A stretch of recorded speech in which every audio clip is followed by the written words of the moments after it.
சூழலில் இன்று ஒரு நாள் நடத்தி ஆக வேண்டும் என்ற உயர்நீதிமன்ற அறிவுறுத்தல் பேரில் இந்த விழா குறுகிய கால இடைவெளியில் ஏற்படுத்தப்பட்டு அனைவரும் ஆவலோடு எதிர்பார்க்கின்ற சமரச விழிப்புணர்வை சமரசர்களும் நீதிபதிகளும் மற்ற ஏனைய வழக்கறிஞர்களும் வழக்காடிகளுக்கும் பொதுமக்களும் நீதிமன்ற ஊழியர்களுக்கும் சக வழக்கறிஞர்கள் எடுத்துரைப்பார்கள்.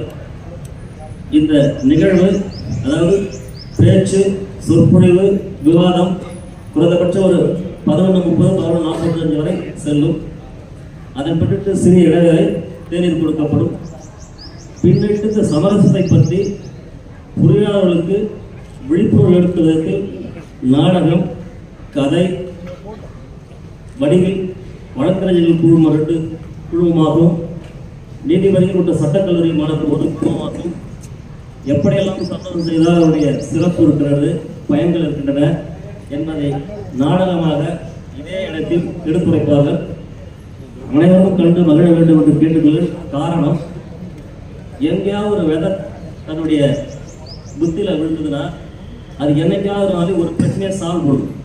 அது நீதிமன்ற பிரச்சனை இருக்கலாம், குடும்ப பிரச்சனை இருக்கலாம், நண்பர்கள் பிரச்சனை இருக்கலாம், சமூகத்தில் வர அந்த கிராமத்தில் வர திருவிழா, ஏதோ ஒரு பிரச்சனையை சால்வ் பண்ணும். இங்கே நல்ல கருத்துக்களை சொல்ல சமரசர்களும் நீதிபதிகளும் வழக்கறிஞர்கள் உள்ளார்கள். இந்த நல்ல ஒரு வாய்ப்பை பயன்படுத்திக் கொள்ளும்படி கேட்டுக்கொள்வது.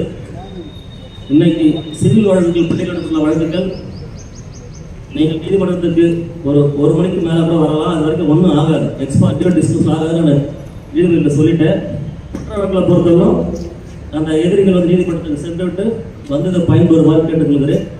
சப்போஸ் கிளைண்ட் வரல, வைக்கல் இருக்க, அந்த கேஸ் எல்லாம் பாஸ் ஆக முடியாது. அப்புறம் போய் நீங்கள் செக்ஷன் 370 or 355 பேர் ஸ்டடிஸ் போடலாம். இன்னைக்கு ஒன்றும் அட்வான்ஸ் அட்ரஸ் பெரும்பாலும் இருக்காது, எக்ஸப்ட் டைரக்ஷன் மேட்டில் வரனா அந்த நீதிபதிகள் பண்ணுவாங்க. அதனால் இந்த அமர்ந்து அனைத்து வழக்குகளையும் கேட்டுதான் உங்களுடைய கிளைண்டுங்க அனுப்புங்க. என்கிட்ட ஒரு 1 hour கொடுங்க, நாங்கள் சூசமாக சொல்லி அனுப்புகிறோம். உங்களுக்கு கேஸ்லாம் செட்டில்மெண்ட் பண்ணலான்ட்டு அதை அவங்க கேட்டுட்டாவே போதும். அப்புறம் அந்த ஜட்ஜிங்கெலாம் அந்த நீதி சமரசங்களாம் அவங்களை எடுத்து வைப்பாங்க. ஏன்னா சமரச மையத்தில் முடிச்சோம்னா பல நன்மைகள் இருக்குது. அதை பற்றி தான் நீங்கள் வந்து விவாதம் பண்ண போகிறாங்க, எடுத்து வைக்க போகிறாங்க. இந்த அரிய வாய்ப்பை அனைத்து நல்ல உள்ளங்களும் பயன்படுத்திக் கொள்ளுமாறு கேட்டுக்கொண்டு என்னுடைய உரையை முடித்துக் கொள்கிறேன். மீண்டும் இப்போ நாங்கள் பேசிய நீதிபதி